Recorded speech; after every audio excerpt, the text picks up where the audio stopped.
Salam budaya. Selamat datang di lanjutan program Teater Koma Pentas di Sanggar.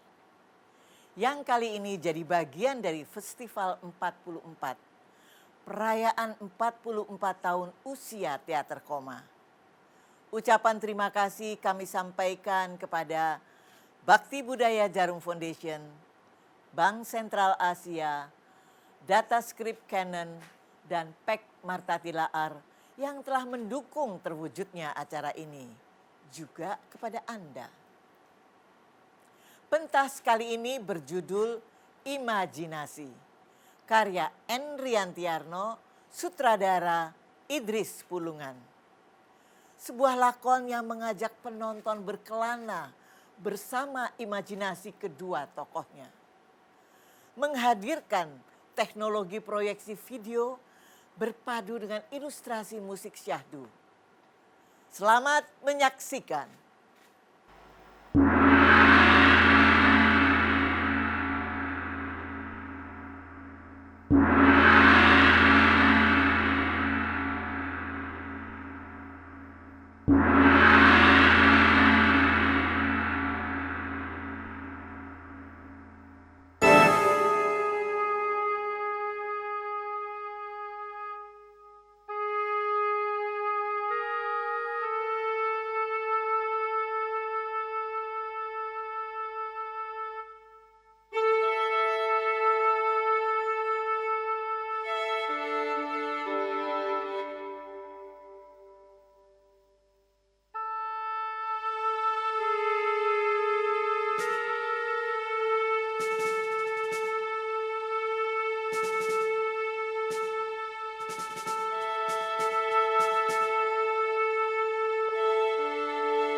Langit semerah saga,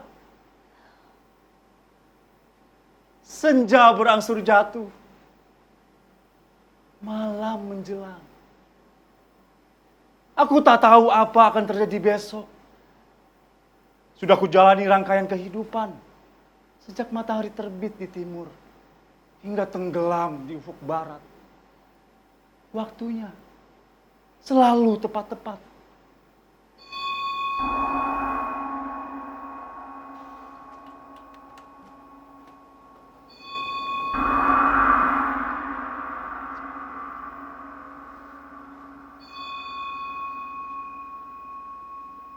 Kujalani hari ini dengan keringat, nalar, dan imajinasi. Rasanya aku terjebak dalam liang kehidupan. Detik, menit, jam, dan hari berjalan. Kemudian minggu, bulan, dan tahun.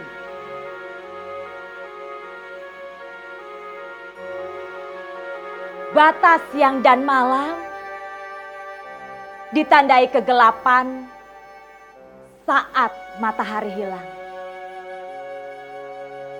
Dan terang subuh saat hari baru terbit. Nama hari-hari, bulan, dan angka tahun jadi penanda gerak. Lalu apa tanda batas antara detik, menit, dan jam?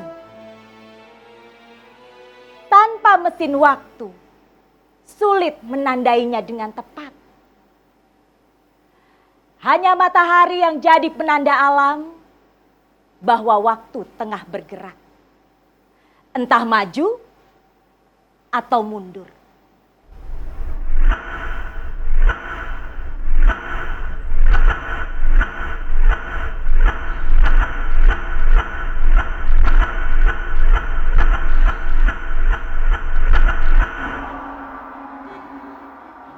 Tubuh hidup dan bekerja, menjalankan roda mesin anatomis. Keringat mengucur ketika tubuh bergerak. Bahkan makan pun berkeringat. Juga saat tidur, karena tubuh hidup. Bahkan saat nampaknya tak terjadi perubahan, karena tidak kasat mata. Sesungguhnya sedang terjadi pergerakan di dalam tubuh. Dan dengan adanya gerak, kecil ataupun besar, usia bertambah. Hari-hari baru dijalani. Penderitaan dalam liang kehidupan dilakoni. Hidup harus dilanjutkan. Mau tak mau, suka tidak suka. Ruang dalam jiwa makin terisi karena imajinasi. Iya, imajinasi. Anugerah alam paling berharga bagi manusia. Tanpa imajinasi, tak akan ada pengetahuan dan kebudayaan. Tak akan ada rasa percaya dan harapan. Tak akan ada tujuan dan masa depan. Tak akan ada kegembiraan dan kebahagiaan. Tak akan ada kehidupan yang manusiawi. Tak akan ada negara dan bangsa. Tak akan ada kesenian dan agama juga. Tak akan ada drama ini tanpa imajinasi. Hanya ada kegelapan dan pertanyaan tanpa jawaban. Imajinasi memencet tombol mesin pikiran. Rasa ingin tahu timbul. Pintu berbagai ruang pengetahuan dibuka. Hasilnya, sebagian memuja kuasa Tuhan yang Maha Esa. Sebagian lagi menolaknya. Teori, aturan, dan ukuran lahir dari imajinasi. Tindakan nyata terjadi karena dorongan kesimpulan pikiran yang bersumber dari imajinasi. Kemudian menjadi panduan hidup. Dijaga dengan kelembutan dan kekerasan atau pemaksaan hingga sekarang.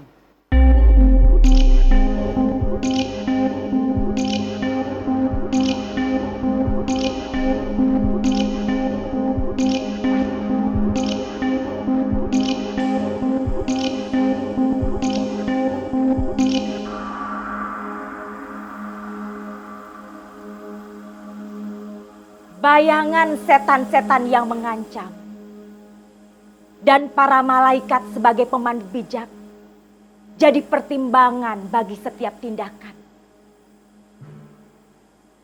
Kiri kadang dituduh jahat, sedang kanan adalah baik. Katanya, langkah harus dimulai dengan kaki kanan. Sebab langkah baru yang dimulai dengan kaki kiri bisa membawa sial. Angka-angka juga kena imbas. 13 dianggap angka sial. Hari-hari dinilai dengan harga yang berbeda pula. Selasa dan Sabtu dianggap bukan waktu paling tepat untuk melakukan pekerjaan baru.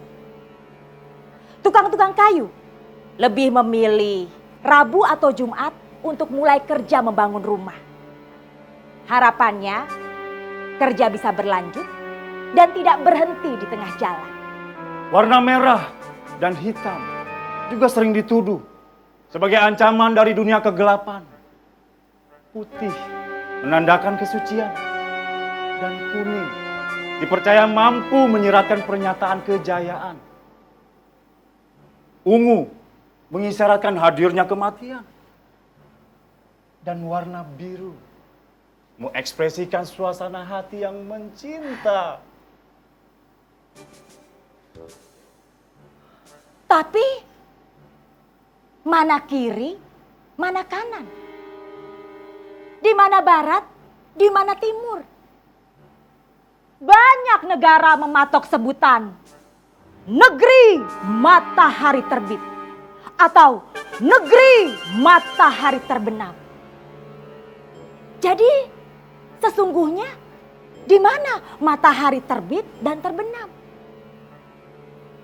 Apa matahari bisa terbit dan tenggelam sekaligus di berbagai kawasan? Arah hanya bisa ditandai dari tempat kita berdiri dan sangat khusus. Kiri bagi kita, mungkin kanan bagi orang lain. Begitu juga barat, timur, utara, dan selatan. Ya, ukuran dan arah dipatok dari tempat kita berdiri.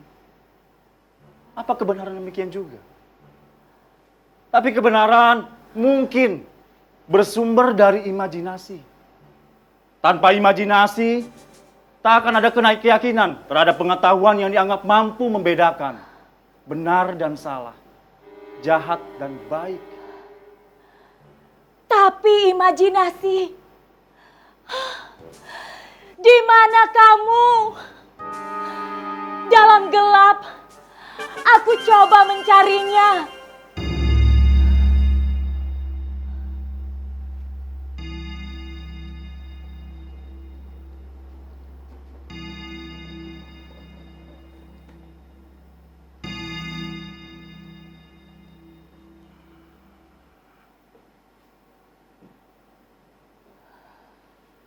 Aku ingin seteguh Bima yang mengembara dalam jiwa lewat telinga Dewa Ruci, berikrar menyerap kebenaran. Tapi aku tidak memiliki kemampuan sedahsyat Bima. Aku ingin sebijak Samiaji, sulung Pandawa, yang dianugerahi kemampuan melihat keabadian. Dia yang menolak surga dan lebih memilih tinggal bersama saudara-saudaranya di neraka. Dia yang berdarah putih dan seumur hidup hanya berbohong sekali ketika terpaksa mengabarkan kematian gajah Aswatthama. Sehingga Pandita Durna memilih mati akibat kematian anaknya itu. Kemudian Bharatayuda dimenangkan Pandawa. Tapi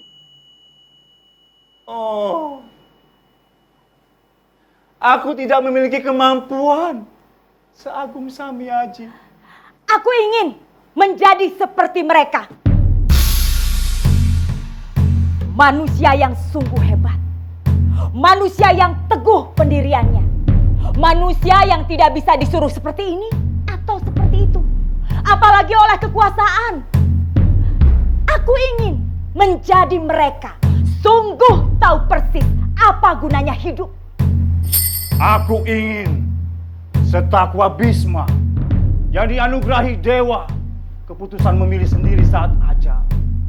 Aku ingin sekuat Hanuman yang hanya memuja Sang Maha Kuasa hingga dia moksa. Aku ingin secemerlang Vyasa dan Walmiki yang mampu membuka rahasia kehidupan lewat Mahabharata dan Ramayana. Karya agung yang menyiratkan berbagai jawaban bagi banyak pertanyaan. Aku ingin setajam Homerus yang lewat Iliad coba membuka rahasia semesta. Aku ingin menyerap daya imajinasi Dante dan coba memberi gambaran tentang derita abadi lewat inferno. Aku ingin memiliki sedikit cahaya keagungan Nabi Sulaiman. Aku ingin menulis syair-syair cinta nan indah dan abadi. Aku ingin sesakti Kiai Ronggo Warsito yang dianugerahi kemampuan membaca tanda-tanda zaman. Tapi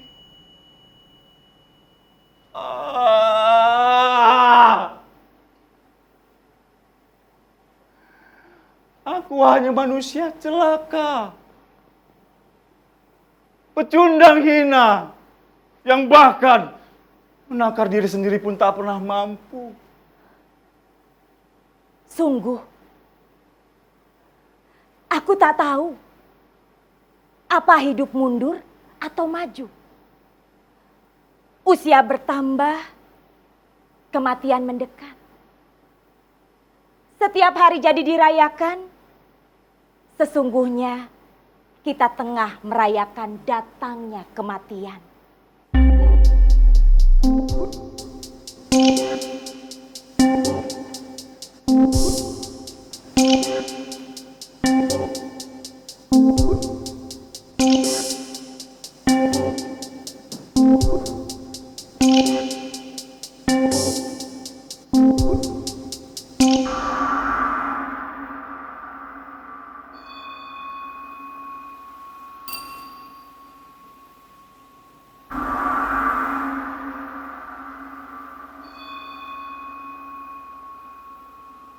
Bumi konon berusia sekian juta tahun. Dan peradaban baru dimulai sekitar ribuan tahun yang lalu. Raja-raja berkuasa, lalu hilang kekuasaan. Para nabi menebar ajaran agar manusia memiliki pegangan dan panduan jalan hidup menuju kebahagiaan. Dewa-dewa mampu sebagai sumber dan pengendali kehidupan. Agama-agama meyakinkan adanya kekuasaan Tuhan yang Maha Esa. Sebagian percaya, sebagian lagi malah menuhankan ilmu. Bahkan ada yang menuhankan manusia, flora, fauna, bintang, bulan dan matahari. Sepanjang perjalanan sejarah, selalu ada manusia berkuasa yang menyebut diri sebagai Tuhan atau wakil Tuhan. Nimrod bahkan ingin tawar-menawar dengan Tuhan, menyangkut kematian bagi manusia. Juga Caligula yang berniat memaksa matahari terbit di ufuk barat dan menyangkal kematian sebagai takdir manusia yang niscaya. Bagi yang yakin dan percaya, tak akan ada lagi perdebatan. Yakin dan percaya itu sudah segalanya. Imajinasi melahirkan peradaban, melahirkan kesenian, dan berbagai hal yang virtual. Sepanjang zaman, manusia berjuang mengotak-ngatik pengembangan teknologi agar hidup yang singkat ini bisa dinikmati dengan lebih nyaman. Satu pertanyaan yang mengganjal. Lalu, semua itu untuk apa? Segala ciptaan manusia akan lenyap jika alam menghendaki. Tidak abadi, hanya sementara. Dan manusia yang berasal dari tanah akan kembali menjadi tanah. Segala hal yang manusiawi akan lenyap pada saatnya. Pernah memperhatikan kelahiran binatang piaraan? Anjing melahirkan anjing, dan kucing beranak kucing. Hamster tidak melahirkan cerurut, dan yang menetas dari telur burung parkit bukan bayi burung gereja. Daun pohon waru bentuknya begitu terus sepanjang masa. Tak pernah bosan, apalagi menolak. setiap jenis pohon mangga bentuknya berbeda-beda pula sesuai jenisnya. Buah mangga yang tumbuh dari kembang bentuknya berbeda-beda pula sesuai jenisnya. Daun pohon kelapa tidak akan sama dengan daun palem atau aren. Akarnya pun berbeda. Bahkan warna buah dan warna daun dari masing-masing pohon tak pernah berubah sepanjang zaman. Pernah memperhatikan perdu yang merambat? Ujung batangnya pasti selalu berusaha mencapai langit. Selalu berusaha ke atas menatap matahari. Aku sering bertanya dalam hati, mengapa harimau tidak melahirkan kucing? Mengapa ikan hiu tidak melahirkan lumba-lumba? Dan simpanse tidak melahirkan babon? Memang terasa ada prosedur, kepastian, alam yang mengatur. Tapi bagaimana caranya? Di bumi bukan hanya puluhan miliar manusia, juga ada ratusan miliar jenis flora dan fauna. Ditambah ratusan triliun jasad renik, kuman, virus, dan bakteri. Semua memiliki ragam, jenis, bentuk, dan karakter yang berbeda-beda. Dan semuanya melakukan reproduksi dengan teratur, tanpa perubahan. Bahkan sampai ke detailnya. Satu dua kadang terjadi penyimpangan. Tapi itu hanya kasus khusus. Pada prinsipnya, memang tak pernah ada perubahan. Lalu bagaimana semua itu bisa diatur? Lewat sistem manajemen yang mana? Sebuah pekerjaan maha raksasa, maha besar. Jika kendali alam dilakukan lewat prosedur dan panduan buku administrasi, berapa tebal buku itu? Berapa banyak yang jadi juru tulisnya? Dan jika sebuah mesin komputer jadi pengontrol alam semesta, seberapa besar wujud mesinnya? Bukankah otak manusia satu manusia saja jika dijabarkan menjadi sebuah mesin komputer? Konon bisa sebesar dan seluas kota New York.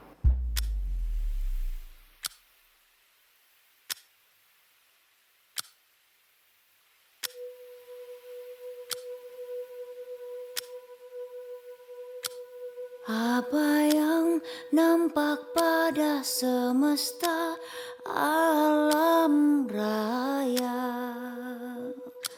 saat manusia merasa tak mungkin terjadi bencana, bahkan kita hidup seperti biasa. Segala maju, semua bergerak, selalu hidup. Bayi lahir remaja dan pada saatnya renta. Kemudian mati jika waktunya sudah selesai.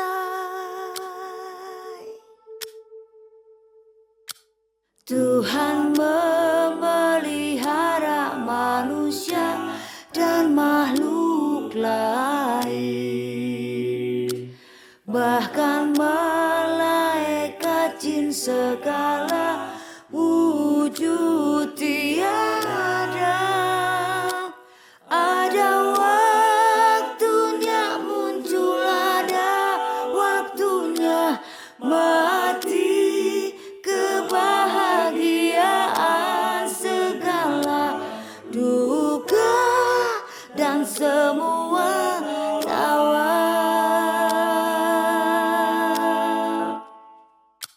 ditentukan oleh takdir bagimu, bagiku.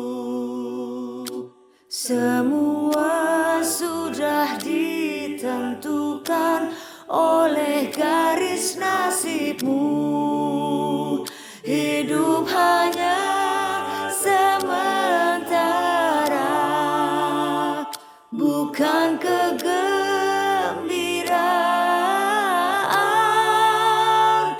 Hanya ada luka tapi oi, berterima kasihlah.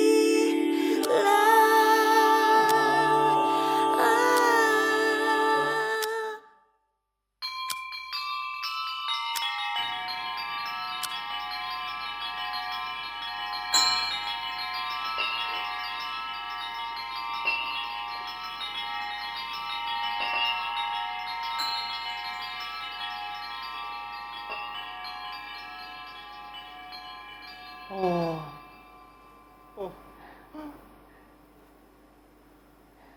Apa yang terjadi memang di luar akal manusia. Aku belum menyebut alam lain di luar susunan planet-planet kita dan matahari sebagai poros. Dan matahari sebagai poros selalu memutari inti dari segala inti poros di jantung galaksi. Padahal alam semesta menyimpan puluhan juta galaksi. Dengan demikian, manusia memang bukan sekecil debu. Bahkan jauh lebih kecil dari debu yang paling kecil. Tapi tidak usahlah menebak alam makro yang jauh dari jangkauan akal. Tengok saja alam mikro. Tubuh kita. Siapa mampu membuka seluruh rahasia sistem kerja salah satu organ tubuh? Jantung misalnya. Jantung memompa dan mendistribusikan darah melalui ribuan urat dan otot yang melengkapi tubuh bagian dalam. Darah mondar-mandir bolak-balik dari dan ke jantung. Darah baru lahir. Darah lama yang dibuang dengan berbagai cara yang ajaib. Jika jantung ingin berhenti, maka berhentilah dia. Lalu tubuh mati. Itu sudah menjadi perkara Tuhan yang Maha Esa. Habis perkara. Iya, semua sudah diatur. Siapa yang mengatur? Bukan hanya jantung yang dianggap sebagai pusat kehidupan alam mikro. Bahkan akurasi sistem tulang punggung dan otot-otot seputar lutut pun tak pernah ada yang tahu. Penyelidikan ilmiah sepanjang zaman tak bisa tuntas membuka rahasianya. Selalu ada misteri yang tersembunyi. Hanya sedikit yang diketahui. Sisanya gelap, menyimpan berbagai pertanyaan tanpa jawaban. Ingat, misteri kanker dan AIDS. Dan jiwa. Siapa mampu menyentuh jiwa? Siapa mampu melihat wujud jiwa? Padahal jiwa terasa ada. Jelas ada. Tanpa jiwa, tubuh tak mungkin bisa bergerak. Aku tidak tahu siapa manusia agung yang pertama kali menyebut jiwa sebagai inti roh manusia yang kemudian menggerakkan roda kehidupan alam mikro. Iya, begitulah kenyataannya. Tubuh dan jiwa dua sejoli utama. Dua mata sisi koin yang sulit dipisahkan. Tanpa kedua sisi, koin tidak berharga. Tanpa tubuh dan jiwa, manusia tak ada. Dan imajinasi kemudian hadir memperkaya ruang kehidupan. Melahirkan nalar, akal, pikiran, dan budi. Menerbitkan harapan dan tujuan. Membikin hidup jadi lebih bermakna. Tapi kenyataannya, seluruh rahasia alam tak pernah mampu bisa dibuka. Konon, rahasia alam yang baru bisa dibuka hanya sekitar 0,06% saja. Jadi masih ada sekitar 99,94% yang tetap misteri. Oh, Tuhan Maha Kuasa. Tuhan yang maha mampu menjawab. Tuhan maha melihat. Tuhan maha pengasih.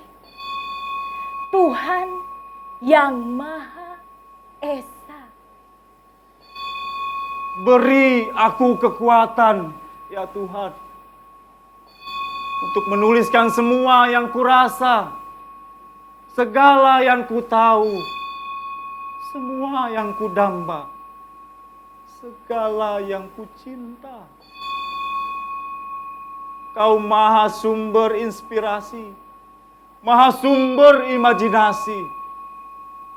Aku sangat mencintaimu, sangat memujamu, sepenuh jiwa raga. Aku berterima kasih karena anugerah yang bagimu pasti sangatlah kecil. Tapi bagiku, betapa luar biasa besar dan amat sangat berharga.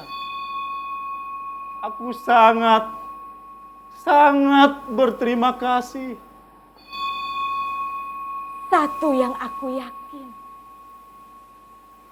Kau, Tuhan yang Maha Esa, bukan imajinasi.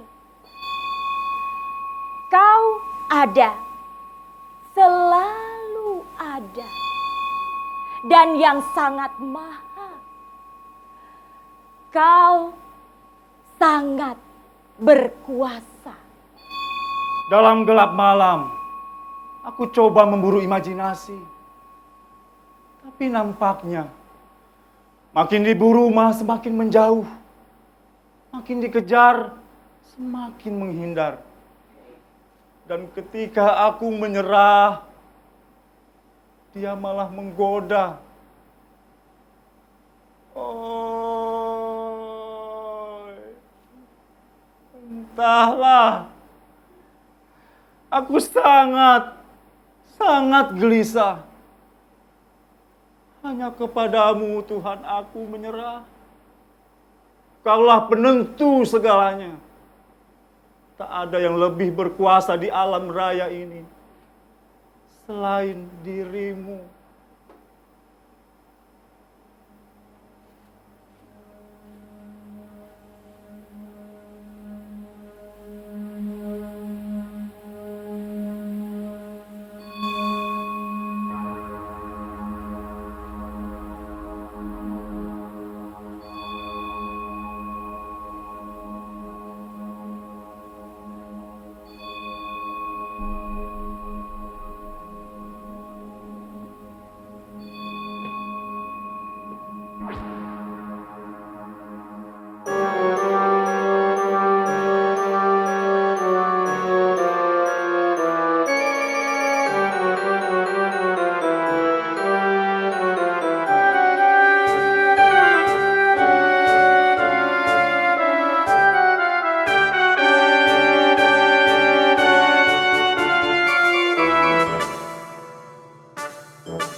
Apa yang nampak pada semesta alam raya saat manusia merasa tak mungkin terjadi bencana, bahkan kita hidup seperti biasa, segala maju, semua bergerak, selalu hidup. Bayi lahir remaja dan pada saatnya rentang, kemudian mati jika waktunya sudah selesai.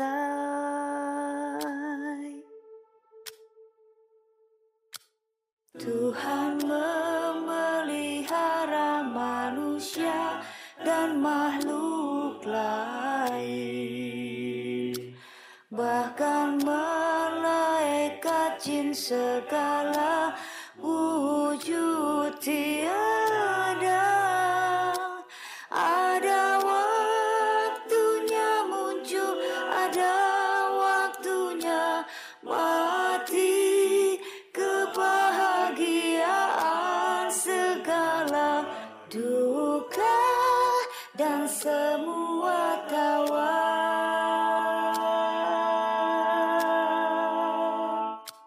ditentukan oleh takdir bagimu, bagiku. Semua sudah ditentukan oleh garis nasibmu.